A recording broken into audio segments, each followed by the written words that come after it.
University, the Rothman Institute of Innovation and Entrepreneurship. My name is Jo Colontonio. I am thrilled to have this partnership with Dr. Caldwell and FDU Rothman in order to bring the program that I'm absolutely passionate about, which is executive leadership coaching. We've been doing it for several years. We just finished up another well, actually, I shouldn't say that. We're just starting another cohort, and we're in the last month of our last cohort. And I'm happy to hear that there may be some alum on the line, or maybe potential students that know a little bit more that can chat about it. So our program, you want a little bit about the program, Dale? I'm not sure how much they know or what the audience is. Start from the beginning, because a lot of people don't know. Okay, great. So the Ignite Excellence in Coaching program is a 135-hour International Coach Federation accredited educational program. The International Coach Federation is the global leader and is the gold standard within the coaching industry. For those of you that don't know, just to chat a little bit before I go on a little bit more about our program, just to give you a little bit of the background on the ICF, just a few numbers. Currently, there are 50,000 professionals that are ICF members worldwide. Our goal is to have over 100,000 members within the next few years. So I'm just trying to see how many, I'm just trying to grab how many countries we are in, but that number is, it's over 100 countries worldwide. Wow. So to be accredited and to have our program, Dale, accredited by this organization there isn't anything higher, right? The credential actually speaks for itself. And that's one of the values of going through our program, because we are a worldwide leader in this type of education. So our program that we're offering together is a 135-hour coach training program. We focus on executive leadership, but as you know, coaching as a modality is a business, and it's about human capital, and every problem, whether it's business, leadership, career, every business problem is a people problem. So we are working with individuals, teams, leaders, organizations to help them to increase their personal self, which will then therefore improve their performance professionally. So I like to say personal development for professional performance.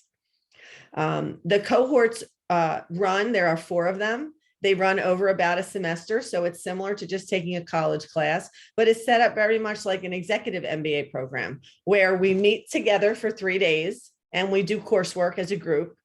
And then about a month will pass and we'll meet weekly. And you'll also be meeting with your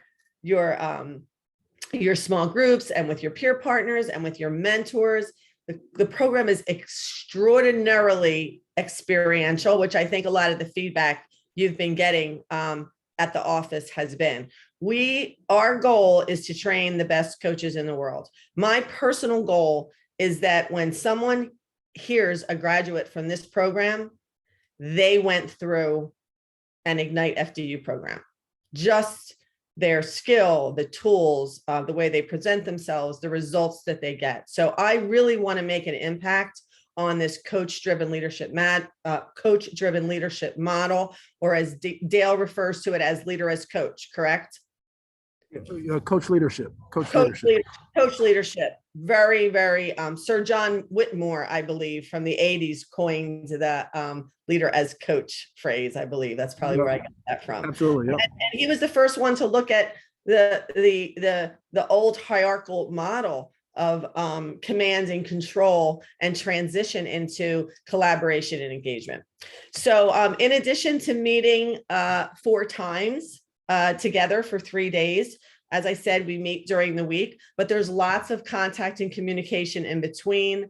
You are definitely part of a community, and we are building a fabulous alumni community. We have 4 to 5 years of alumni put together, and they are doing business together. They are supporting each other. They are collaborating together. So once you go through our program, you are always an FDU Ignite student, and you will always have our community here as a resource for learning and growing. We also are developing ongoing programming. So in the summer, we are going to be launching a team and group coaching program. We are going to be doing some business development programs, and whatever else Dr. Caldwell has up his sleeve, we will make sure that we can put together for all of you. So, Joe, talk a little bit about the vulnerability. One of the beautiful things about the program is that, I know when I went through my program, I'm not one to tear up and so on, but to really expose yourself, to be a good coach, you really have to put yourself out there. Talk a little bit about that for the audience. I will. One of the things that I'm most proud of is that this program is truly transformational. And my students will hear me say over and over again, you have to have the breakdown before you can have the breakthrough. And we have breakdowns. If any of my current students are on the call today, I will share that they literally were coaching me, and for about 30 minutes, and I was in tears, and they made me feel safe enough and comfortable enough that I could allow myself to be vulnerable. And I think the learning for them was to be able to hold that space for me. And each one of them has had a similar experience. I will tell you that one of the code of ethics for the International Coaching Federation and the ICF core competencies is the confidentiality and the fiduciary and the sacredness of the coaching conversation. We hold our coachees or our clients and what we refer to as the highest positive regard. And before we launch any type of education and teaching, we establish a group charter or a team charter for our cohort, and the confidentiality is in place. So whatever happens in this class stays in this class. Whatever is shared in this class stays in this cohort. It is in the vault. And I think that creates that safe space for being vulnerable. I reference Susan Scott's work a lot, Dale. I really love her book, Fierce Conversations. And she says something similar to, a fierce conversation is when you come out from behind yourself and make the conversation real and stand in your vulnerability and allow that connection. And she also goes on to say something similar to the conversations that we have are actually the relationship. The conversation is the relationship. And I think that statement is pretty profound, don't you? Very, very, very, very powerful. And especially now in this time when we're dealing with getting out of a pandemic, dealing with war, dealing with jobs and other issues, this kind of program that allows you to be vulnerable without judgment is just so rare and so important. And so even those that may not have said, I want to be a full-time coach, this is the kind of program that, as I've talked to folks, is really worthwhile for folks beyond just the superficial money-making aspects of it. Yeah, it is personal development for professional success. And I think the feedback has been that we create an environment where we have peer-to-peer coaching. So you are matched with a peer client during the cohort. So you receive coaching and you give coaching. We also have group peer work. So in smaller groups, individuals are getting together. And we also are logging in credentialing hours for when the students are ready to apply for their full ACC or PCC certification with the ICF. So you are leaving the program with a head start towards that first bundle of hours. Could you talk about each section of the program, just to give people an over idea, and then we can go a little more granular. How do you break it up for the folks?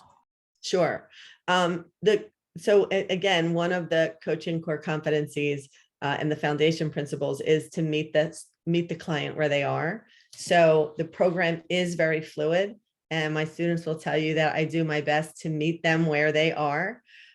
So we break it down really at the pace that they are at, knowing that we will complete 135 hours or more for the program. So we initially start out with looking at the difference between transactional coaching and transformational coaching, so that they really have a feel or know what we're doing.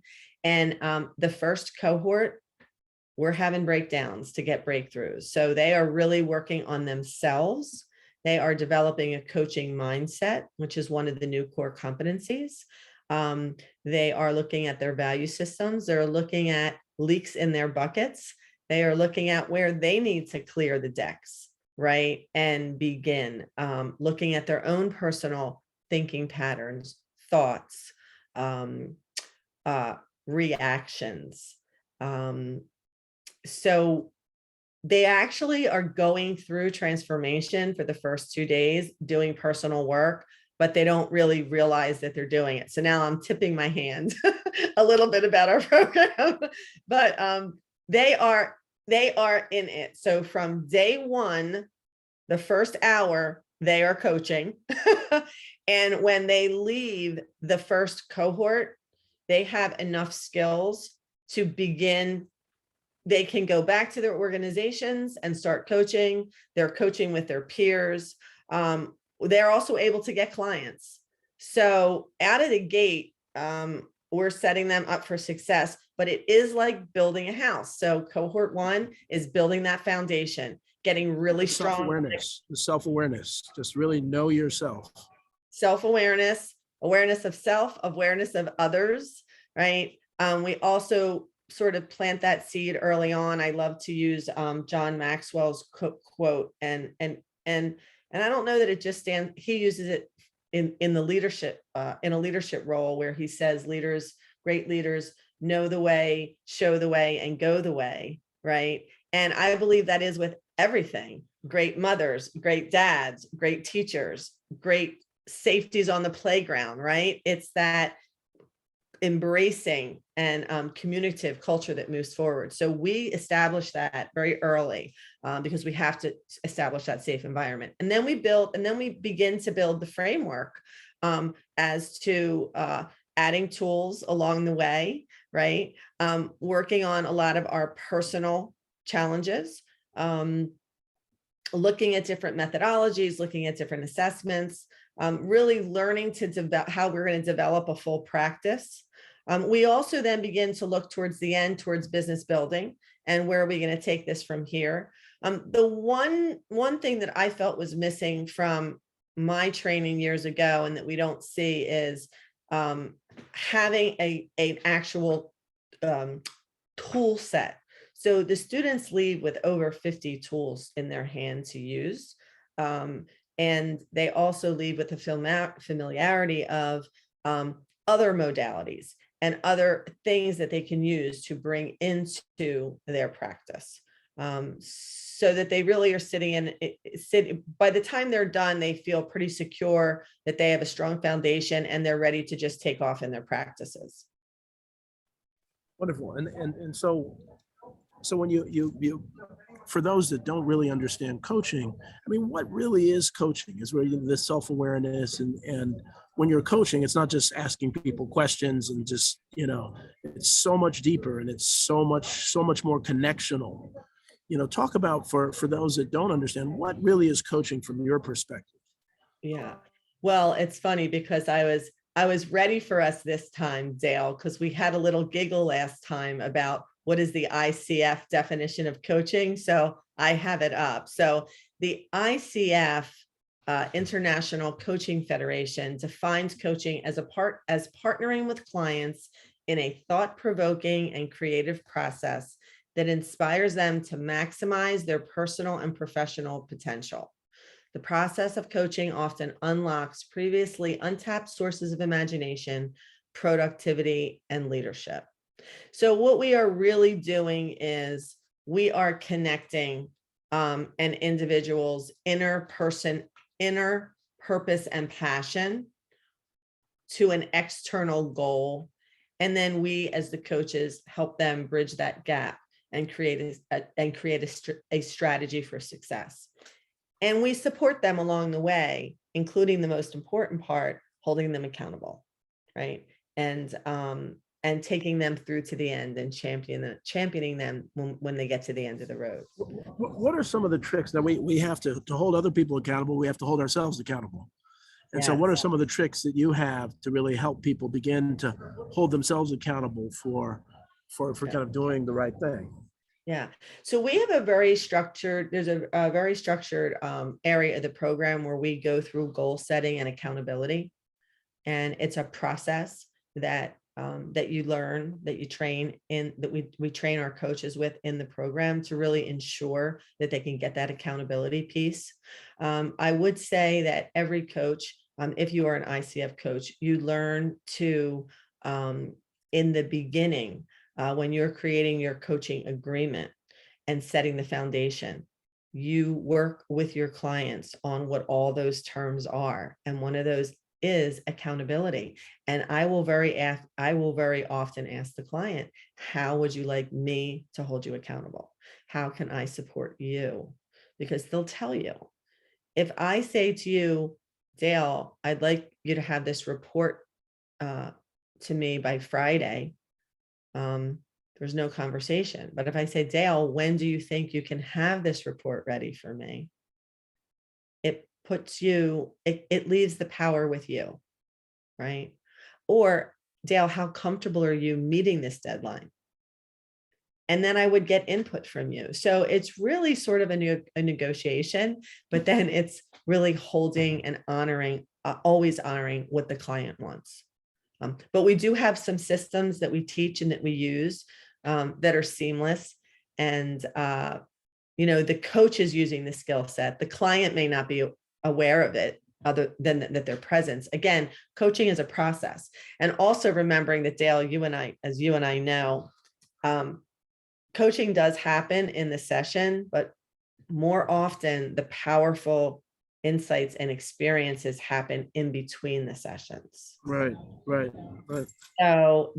So it's at that session afterwards, or what are you doing? How are you keeping in touch with your client in between sessions so that you can monitor the progress and the accountability? So, so if you want to really get into accountability and achieving goals and improving performance, come join us in May. Shameless plug, right? Come join us in May. But we have lots of tools to support with that, and exercises. And the classes and their accountability partners too. Yeah. Helping each other hold themselves accountable and developing that process. And so, okay, so you're going through there. What else? Say some more about the course and the program and what you're teaching the group. So, we sort of use this process where, the concept is taught, right? And then it's exemplified. So they'll see me use it, and then they get to practice it, and then they give each other feedback. So there's constant learning. I mean, we even have a system that's very specific to giving feedback, so that feedback is not internalized. It's heard, it's processed, right? And then how do we take that information to show up better in our role as a coach, which is what I love. I love when I can see that happening, because as coaches, we sit in a place of non-judgment.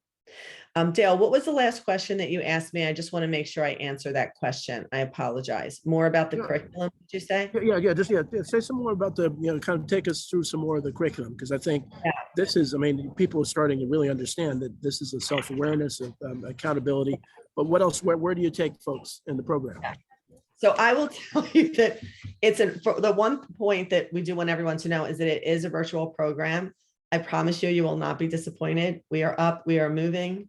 We do everything from scavenger hunts to brainstorming, to building our own coaching models, to welcoming and meeting each other's family members and pets. And so it really, really builds community. So we go through a process. So the first portion is really learning the foundations of coaching, right? We're setting the stage for what those foundations are. And we do that through that process that we just discussed. I also bring in a lot of speakers as well. And one of my special things that I love is that every student gets to share a skill set that no one else has. It's true only to them. And then we move into mastering your inner game, and really coaching and leading yourself and others, and what are emotional wakes and how to handle them. So all of the information that pertains in that area. So the next area goes through, and this is where we talk about accountability, growth, achievement, and accountability. And we get into more principles and tools and techniques. We learn more about the deeper techniques. So again, coaching is just not about asking questions. People seem to be stuck on that point, but how do you have a conversation if all you're doing is asking questions, right? And then the last phase of the curriculum is really looking at each individual student's body of work and how they are going to begin to develop that body of work, encompassing what they know now. We also throw up pop-up classes. So if we get on a topic that's like a real interest, we'll do a pop-up class. And that's sort of like a wild card topic. And it could be on anything from a coaching skill or a business development piece. So one of our pop-ups, let me see, what are some of our pop-ups that are coming up? I don't know if I have them handy, but I know one of the pop-ups is going to be on technology. It's Google Drive. So that was something. And then, and again, this is not within the 135 hour curriculum that's approved. These are just, again, building community. Maybe they want to talk more about active listening. So maybe we'll do a pop-up. A big thing is one of our pop-ups is going to be on, when you ask someone a question and they say, I don't know. Coaching around, I don't know.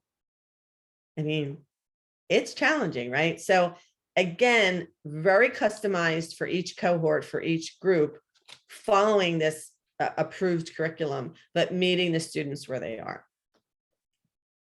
Wonderful. And so as you're going through this, and people talk a little bit about the hands-on coaching that people are really getting to practice, what they're learning along the way. I think that's a powerful thing that people need to understand.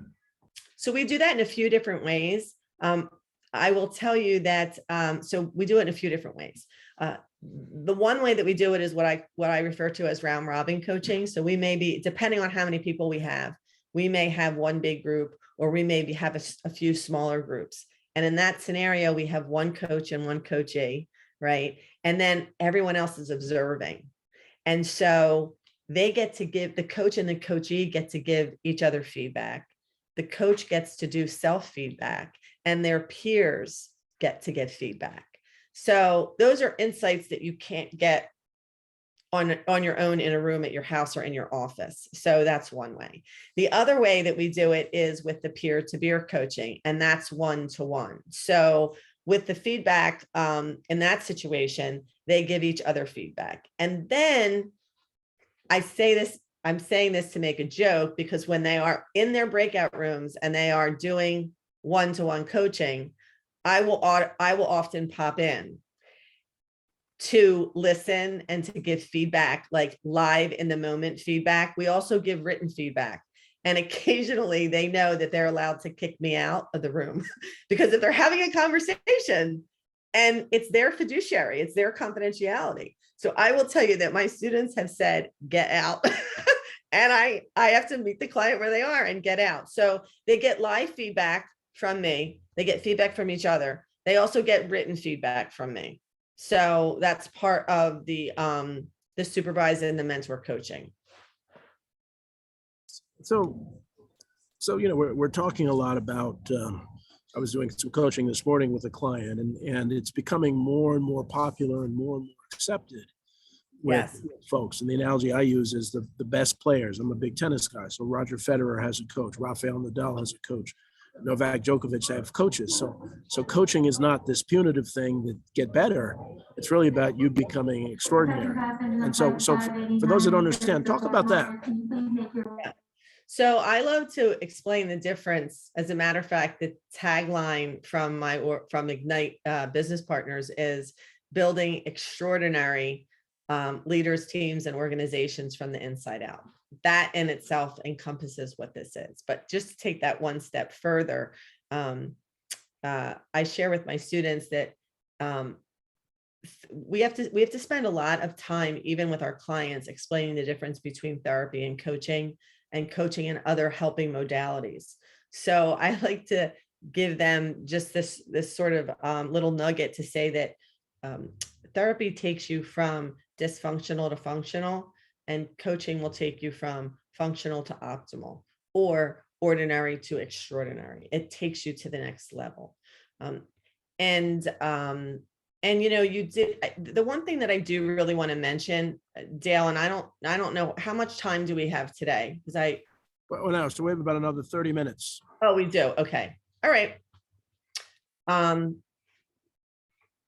So I hope that sort of clarified that. People Yep. come to coaches because they want change. We are change agents. So when someone comes to you, they really want to do the work. And really what holds us back, when you really look back at every one of these situations or all of these circumstances, that it is fear that holds us back. And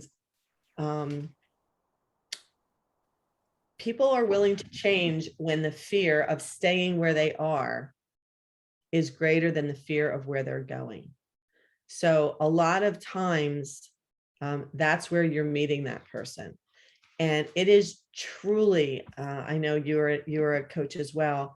It is truly an honor to be with someone on that journey and support them. It is really, truly an honor. Absolutely. And that's the other thing about coaching for those, I'm involved with some hospitals and others, is that the organizations understand by having senior executives well coached, it helps the organization be that much more effective, that much more profitable, that much better. And so it's becoming an accepted way to improve performance going forward. Yeah. So years ago, command and control was the name of the game, right? And we saw different players, and every time you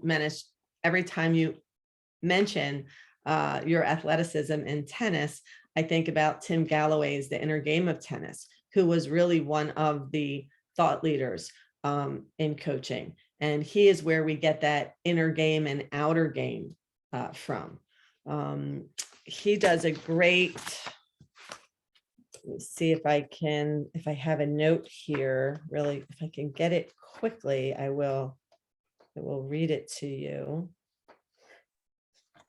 I think he spoke about it really eloquently in his book, where he said, inner refers to the athlete's internal state of mind.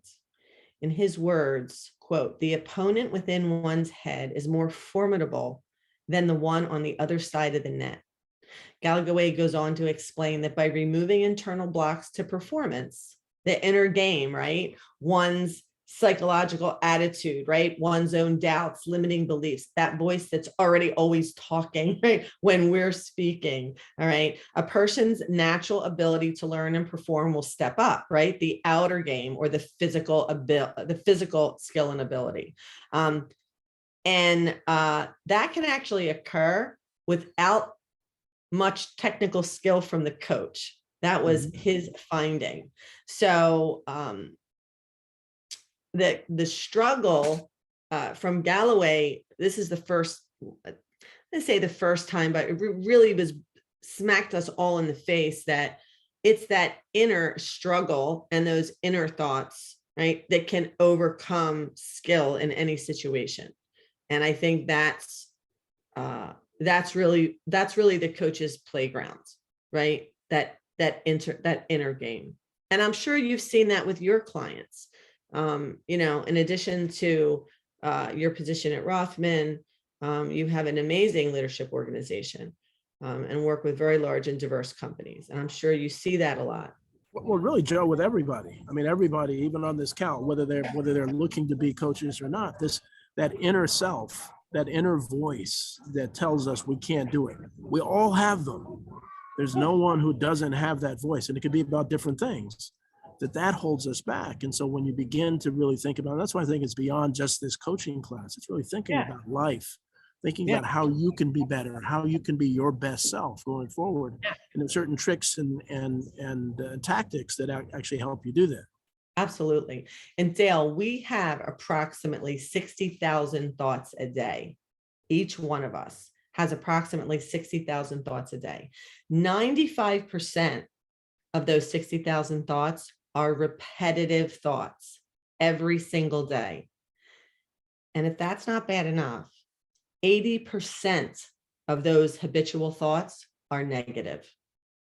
Wow. So that's what we're working with, right? So that's where we say great thinking can really change our lives, right? Where the mind goes, I like to say energy flows. So it's very important for the coach to work on their mindset before they can begin to work on someone else's. And Joe, the first cohort, we really spend time there. You really spend a lot of time on this. So my friend Lynn Rothman is on here. Lynn goes between Atlanta and California. So he's a mindful tennis coach. And so if you see in the chat, he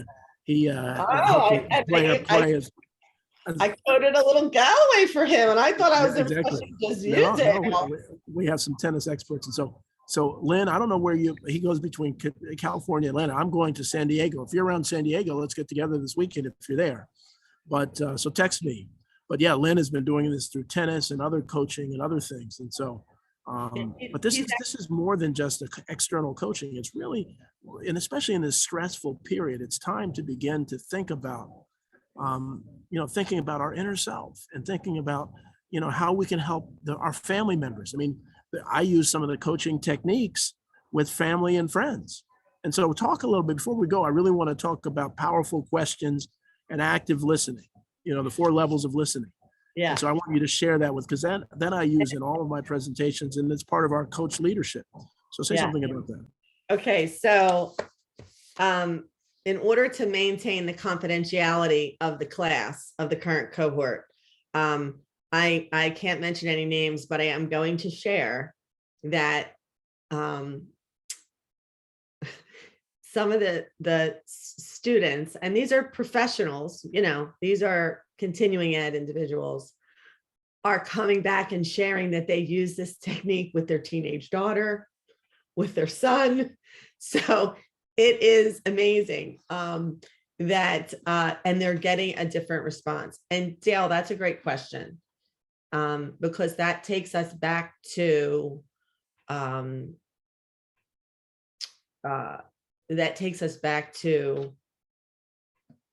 we put this label on coaching for the business and leadership arena, right?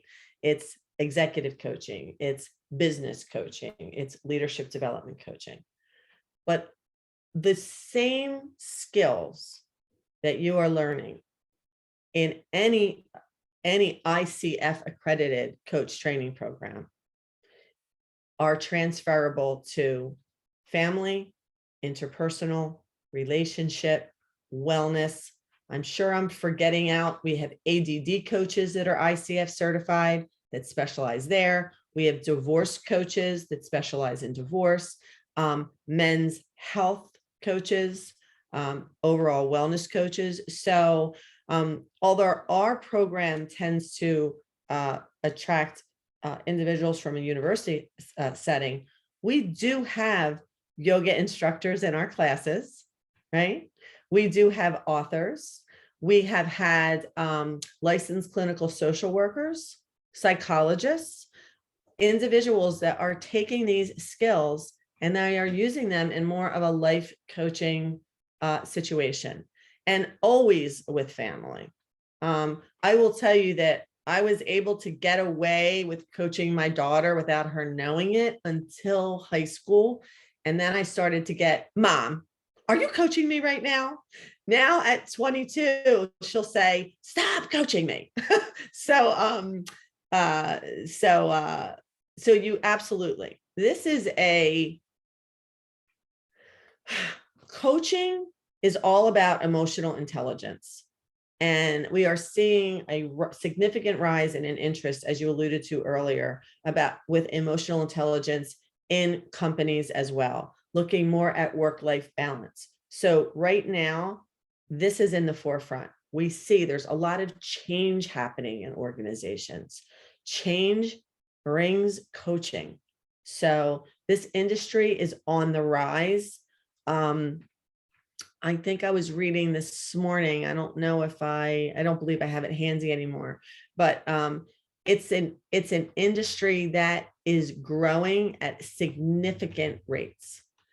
We know the education and the higher level of education, like our program, is what is really bringing coaching to the forefront. Here we go. Let's see. I have a quick number here. That's in the past 10 years, just the past 10 years, the total number of International Coaching Federation members has increased by 160%.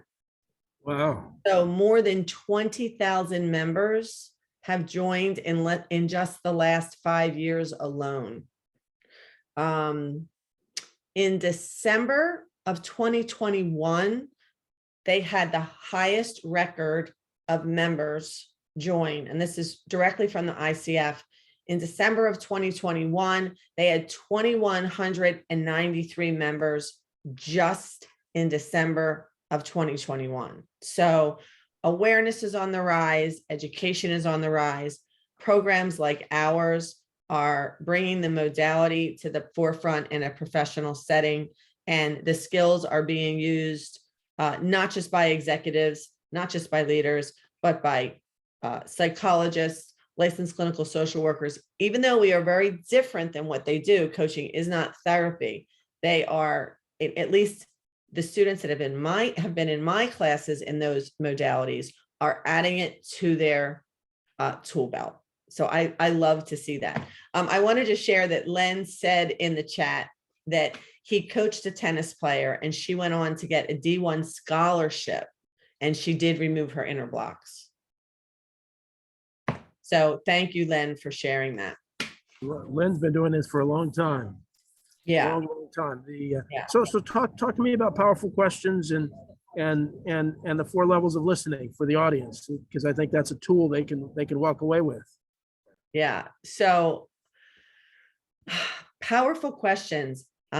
I like to use the word empowering questions, right? So questions that are going to elicit the individual actually expanding the neuroscience, or the neuroplasticity, I should say, in their brain.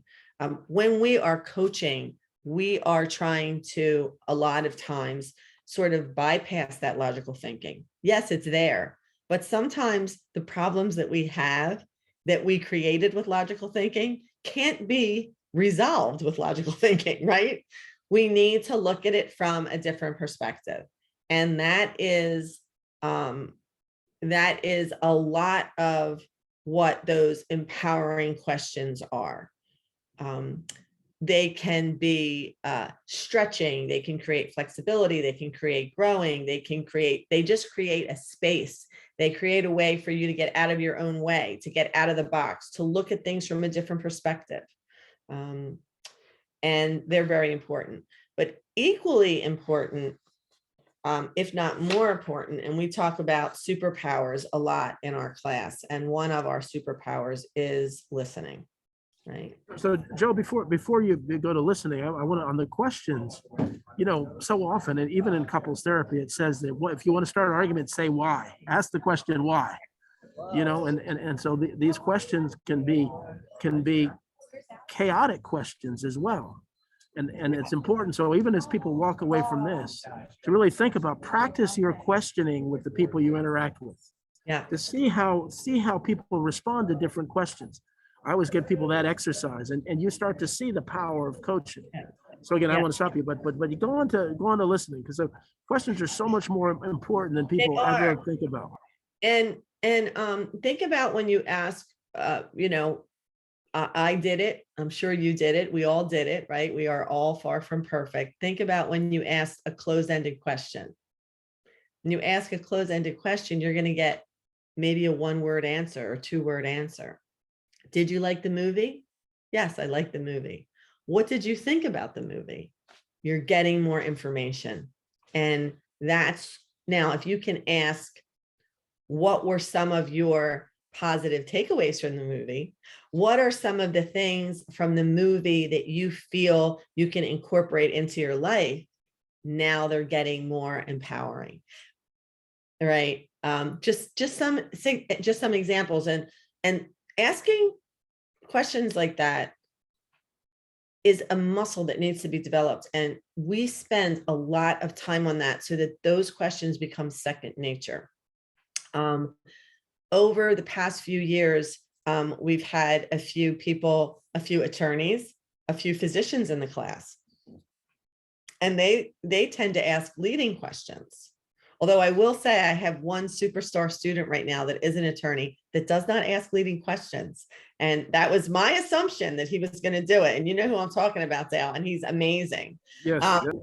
I can't wait to watch him coach you, right? Yes. Ask the leading question, you're pretty much telling the person what to do, right? In a courtroom. Isn't it true that you stole that piece of candy, right? You're telling them what you want them to say. So the questioning is very, very powerful.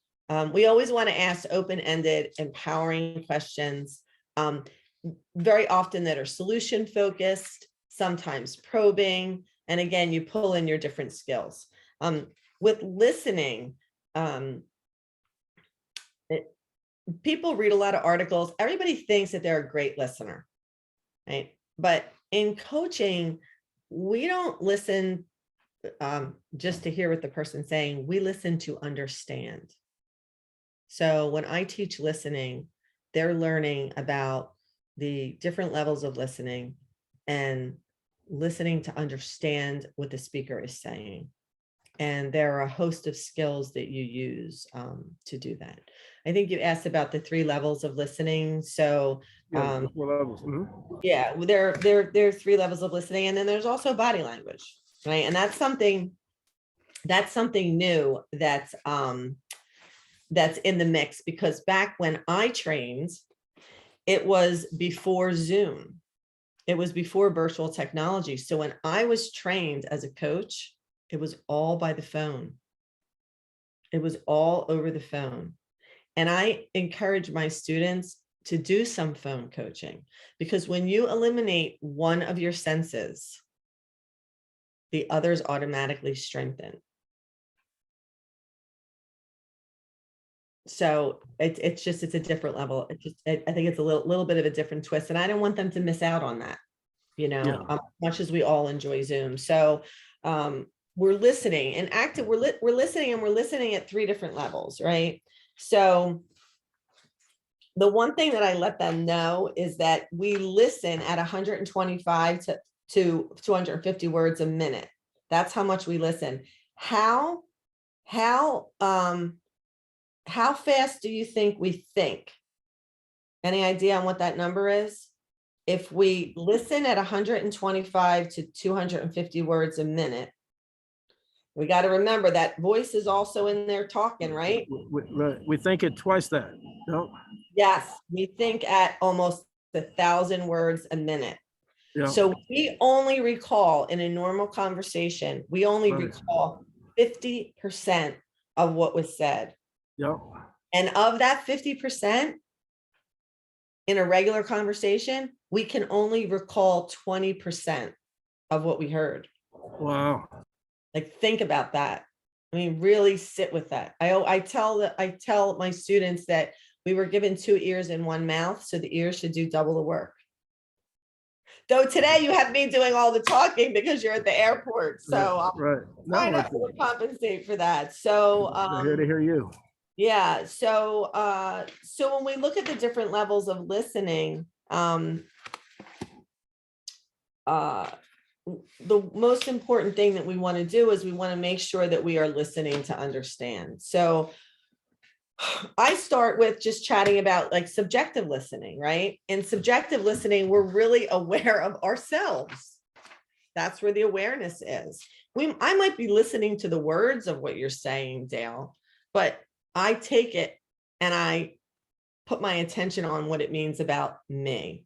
So in subjective listening, what you're really doing is it's based on the needs and agenda of the listener, not the person speaking.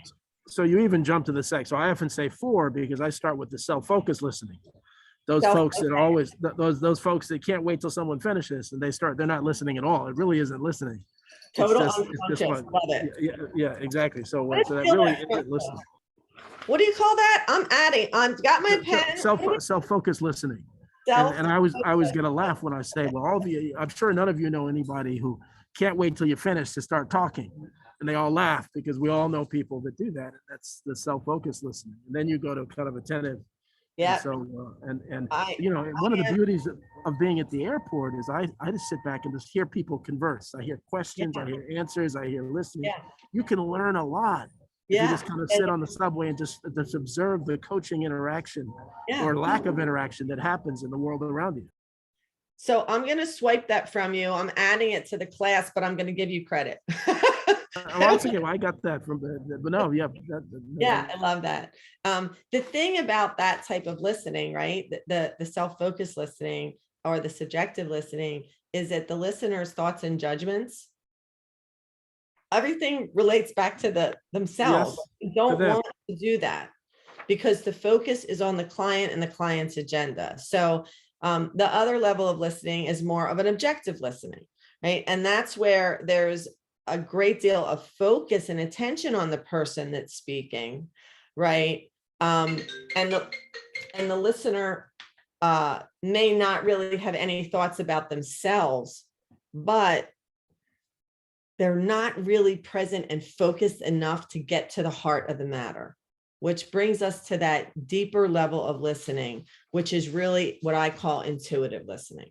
And intuitive listening is the fairy dust of the coach.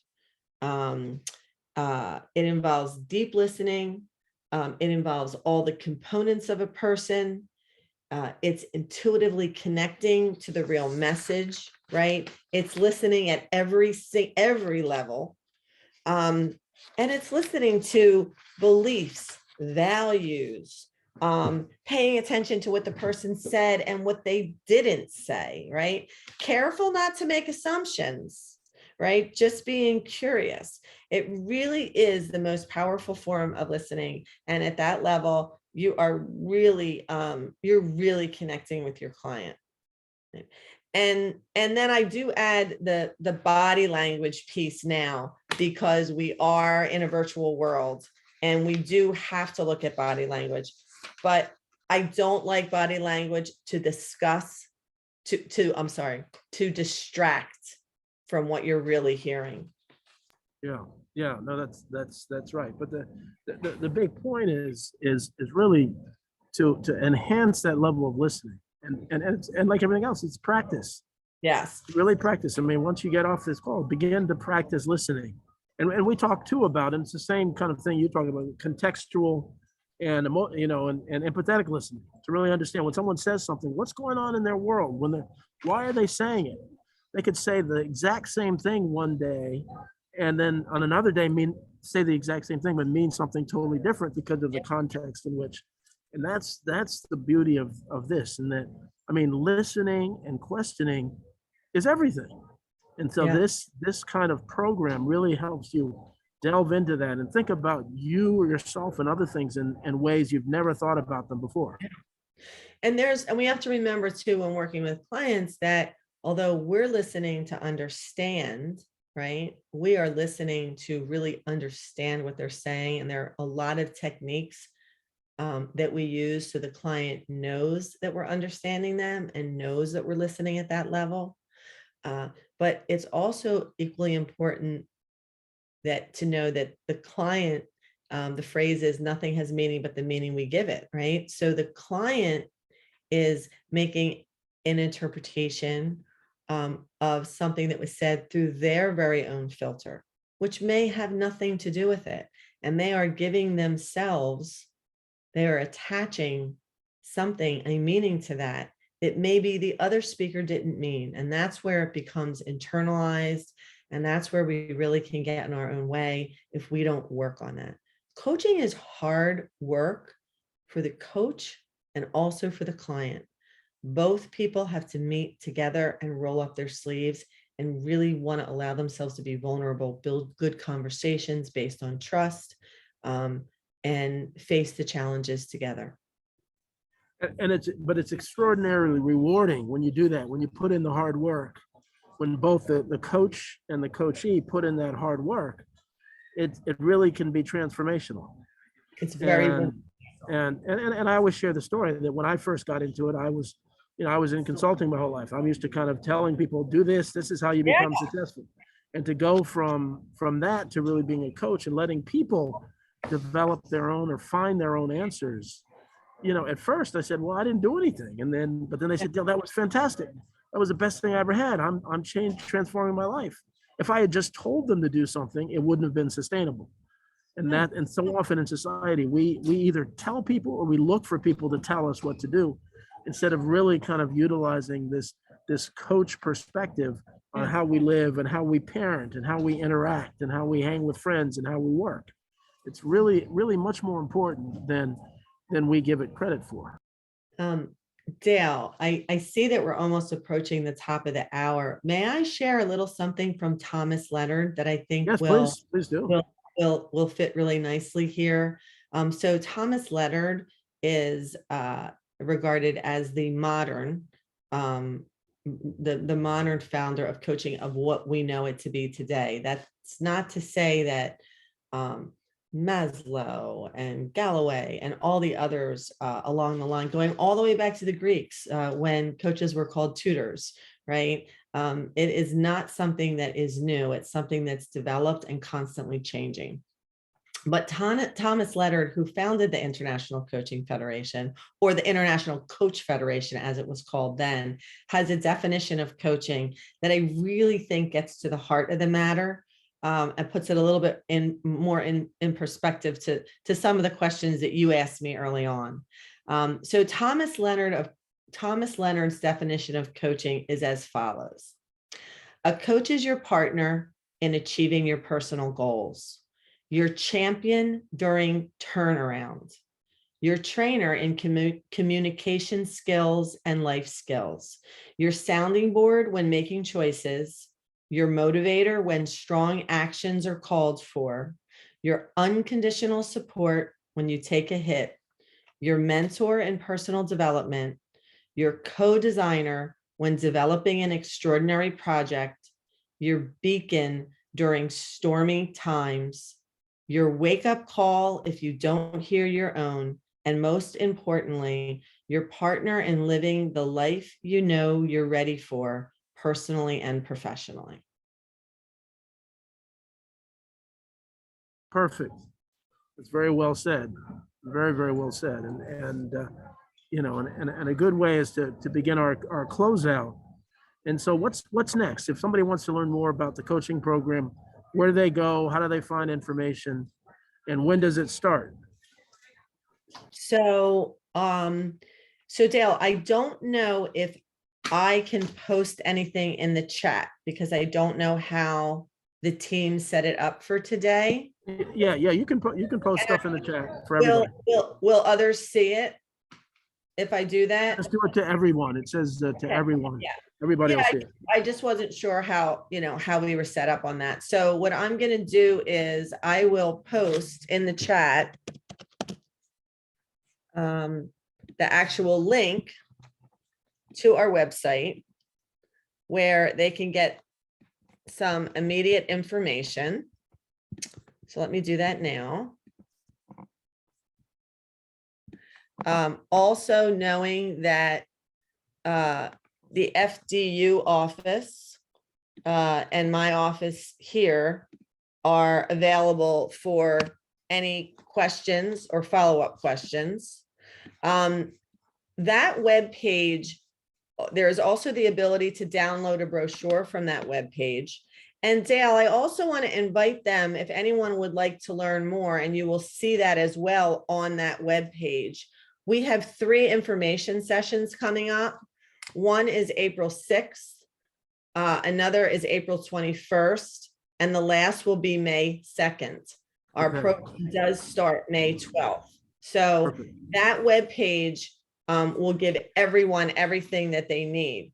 I also want to mention that that we are giving an early registration discount. And the early registration expires April 15th. And again, that is on the website. And there's about $1,000 cost savings Right. if you register at that point. In addition, what I'm going to do, because you know how the program is so very high touch, I'm just seeing if I can grab my information. And I don't know if I have that. Here we go. I'm also going to post my information in the website, in the chat as well. I'm assuming that all of you already have the contact information at FDU. Yes. Dale's office, Susan and Maura are great in there, Dale as well, but I also posted my contact information in the chat. Please feel free to reach out. Please join us at an information session.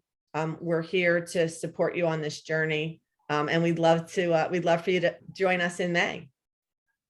Well, Joe, thank you so very much. This has been fantastic.